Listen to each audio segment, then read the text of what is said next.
I could have never imagined, back then, that I would cross paths with them again and uncover the shocking truth that unfolded. My name's Ashley and I'm 35 years old. For the past 10 years, I devoted myself to being a full-time wife, supporting my husband Sam with unwavering dedication. We don't have any kids, but we always told each other that our love was more than enough, that having children wasn't the only way to live a fulfilling life. But then one day, Sam changed. Looking back, maybe it was just his true nature finally coming to surface. You see, my parents divorced when I was little, and I was brought up by my dad. When I was a teenager, my dad finally told me why he and my mom split up.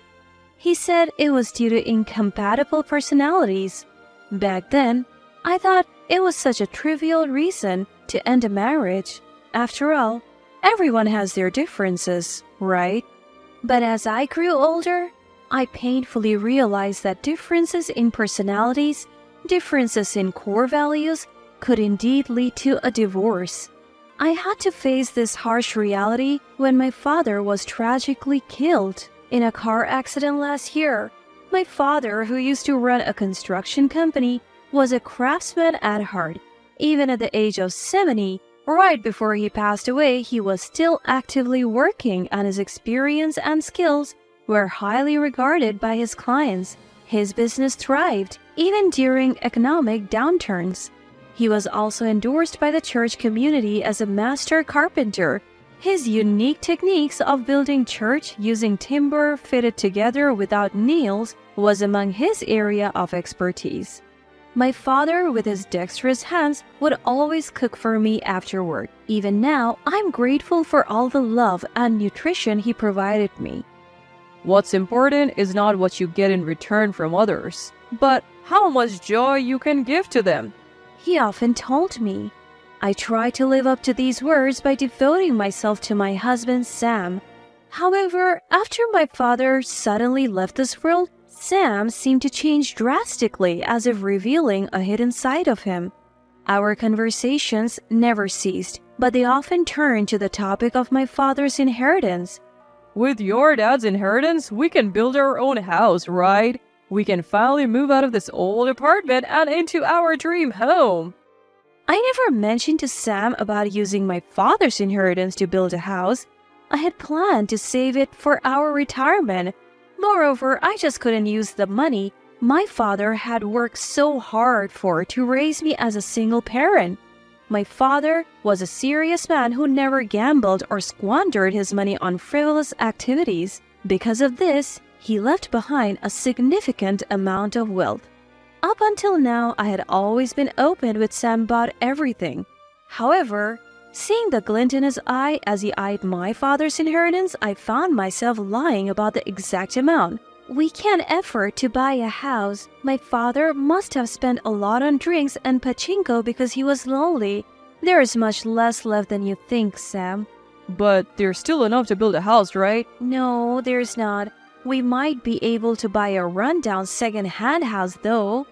Sam looked as if his world was ending. His eyes were lifeless, like those of a dead fish. It was my first time realizing how money could change a person. I even began to doubt if Sam had stayed with me in hopes of getting his hands on my father's inheritance. However, about 6 months later, on a weekend while I was doing chores and Sam was watching TV, he said, I have something to tell you. For the first time since he proposed, he was addressing me with a serious expression, and I couldn't help but feel a chill run down my spine. I sat down across from him, and as I observed his face, a tear streamed down his cheek. What?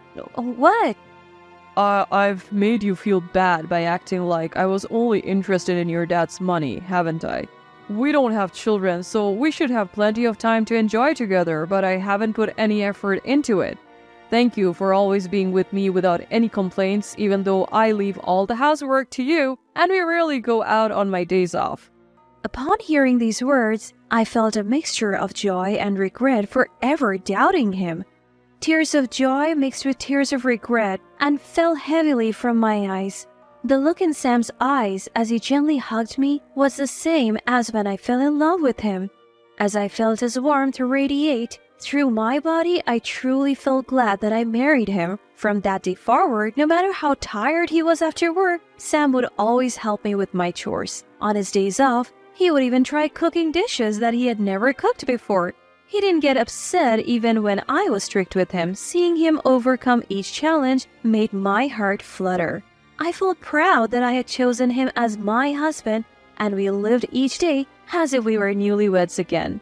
But then, 6 months later, things started to change when a letter arrived in our mailbox.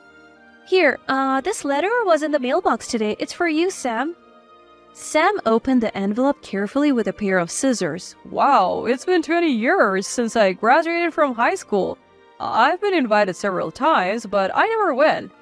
The envelope contained an invitation to a reunion from his high school friends. I knew he had been invited to these reunions several times since we got married, but he had always declined out of consideration for me, who had no connection with his classmates. I told him that he should definitely go this time. Don't worry about me, you should go and have a good time with your classmates. After some hesitation, Sam decided to attend the reunion and began preparations for it, which was scheduled to take place in a month.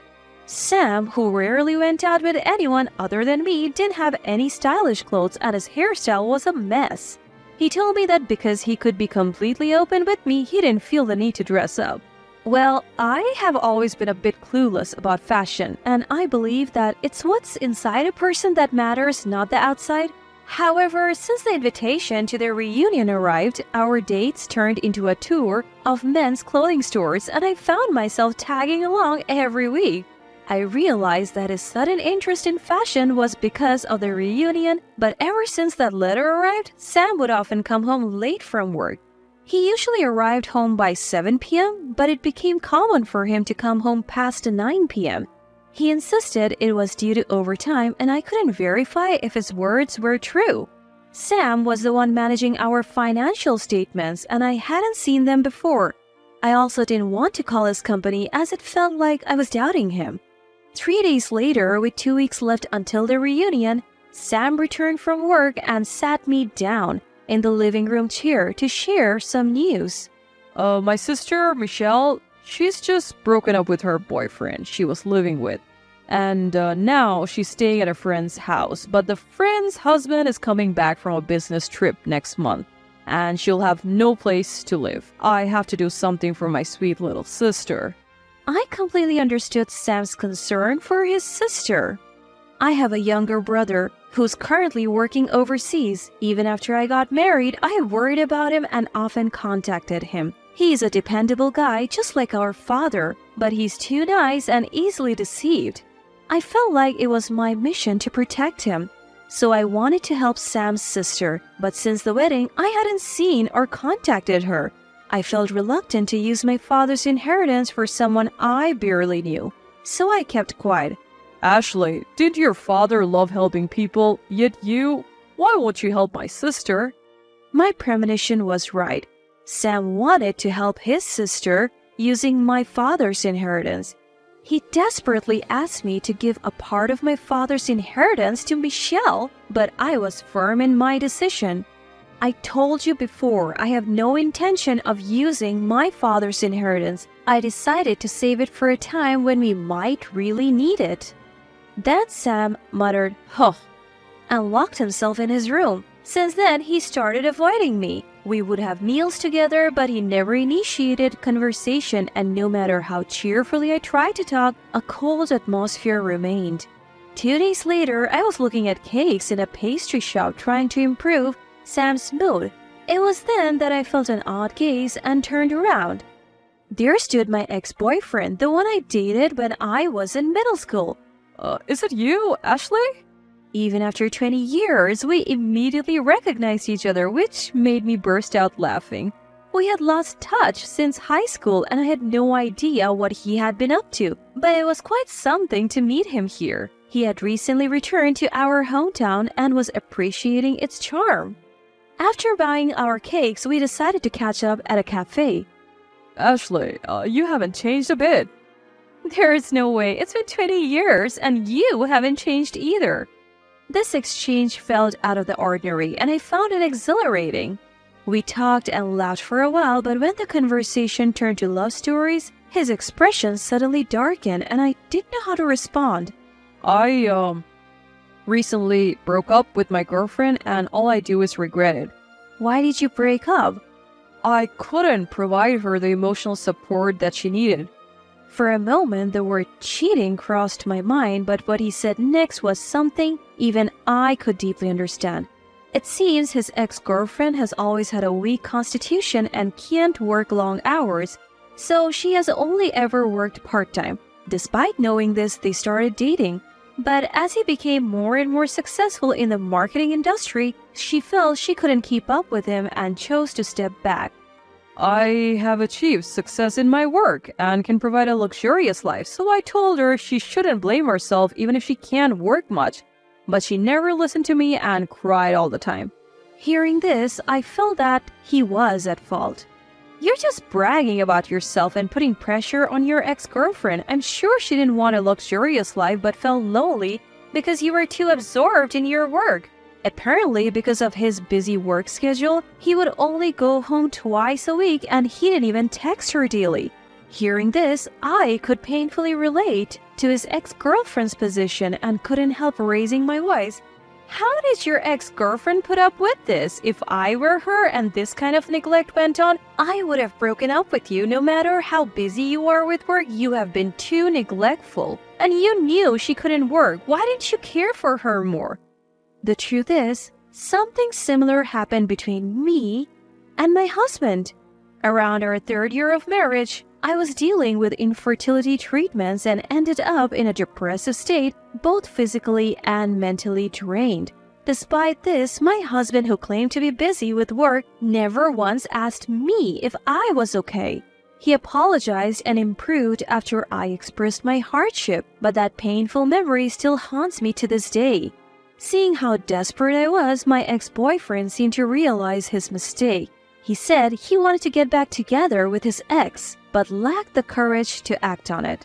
Not wanting to leave him in trouble, I offered my help.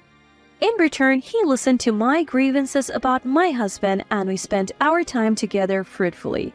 That's what I thought, but a shocking revelation left me stunned.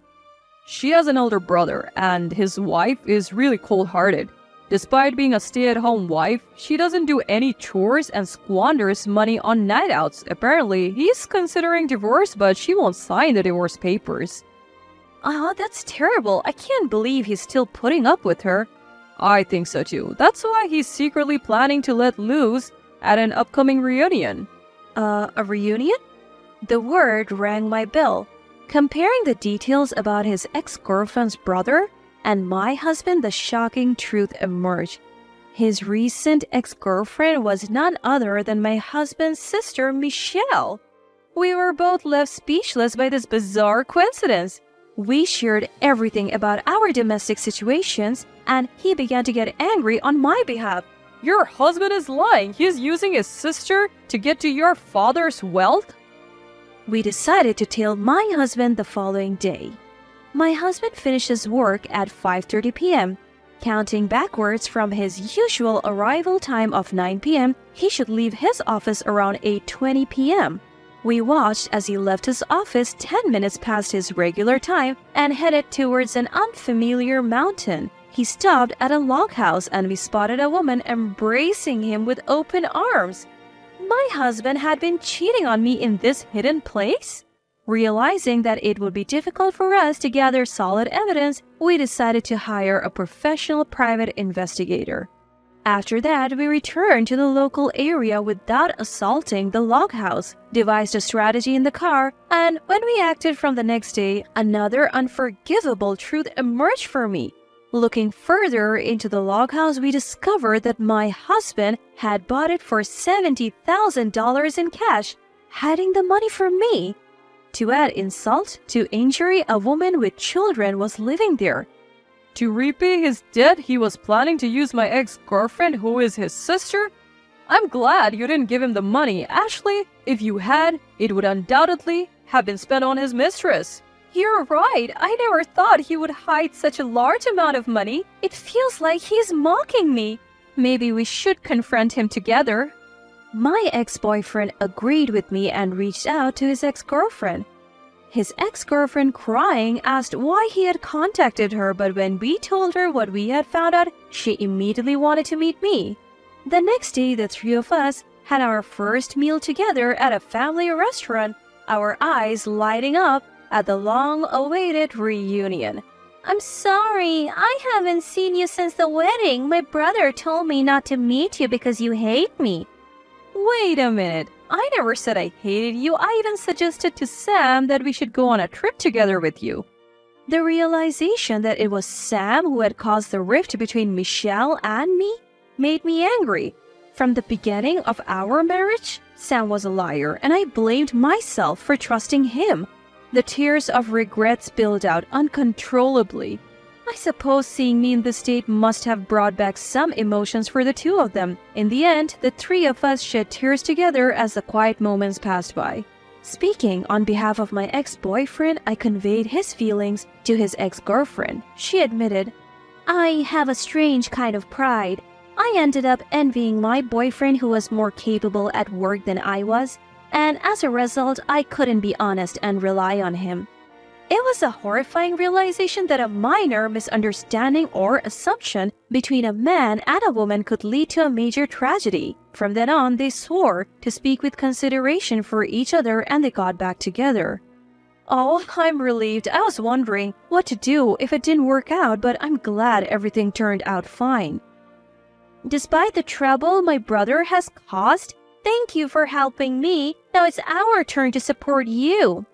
3 days later, it was finally time to strike back. The day arrived when my husband was going to a reunion. I started packing my things as soon as I saw off my husband, who was in a good mood since morning. The reunion was going to be held at an inn about 2 hours away by car from here, with an overnight stay, so the deadline was the next evening. I scheduled to make it in time. Thanks to the help of my ex-boyfriend and his girlfriend, I had extra time and was able to throw away the photos of my memories with my husband. It's strange how love works. I felt refreshed, even though those were photos I cherished so much. What we decided in our discussion was to sell this house first. It was heart-wrenching to sell this house, a memento of my father, but I'm sure he would understand. The following morning, I asked a moving company to transport our belongings to my husband's parents' house. When we three went to my husband's parents' house and told them the truth, they were furious, saying, "We don't remember raising a villain who deceives his sister and wife." They said they would cut ties with their son but treat me as their real daughter. That day, we all spent a pleasant time at my husband's parents' house. And then the next day, I got a call from my husband saying that the reunion was over and he was coming home, and just as I expected, he said this. As soon as I put it on speaker so that everyone could hear, my husband's quarrelsome voice echoed through the room. Hey, let me ask you again. You're not going to give me the house even though I want to take care of my sister, right? No, I'm not. Then get out of the house by the end of today. The old me would have cried if he said something like this, but at that moment not a single tear came out. That's because I now have strong allies, my ex-boyfriend and my husband's family. Alright, but you can only stay in the house for another 3 days. My husband was silent for a moment, seeming unable to comprehend the situation. Huh?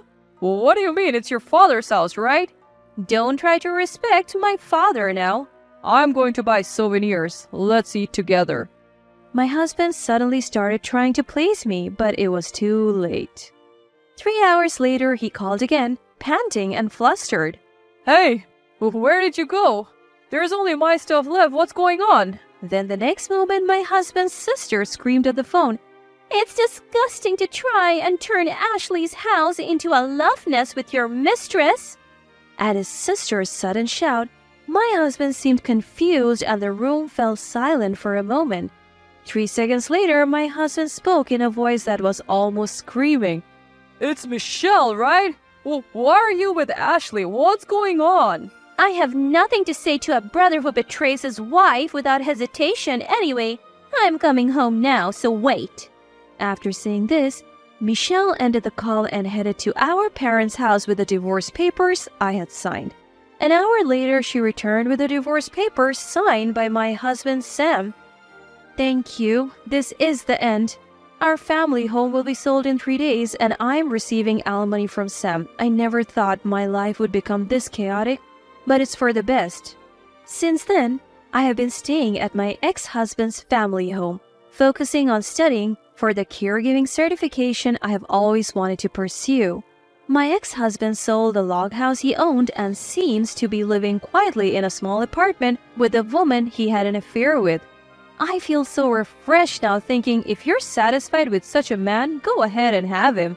I'm confident that a better person than my ex-husband will come into my life. As I tell myself, keep going, Ashley. Every day I'm living a fulfilling life.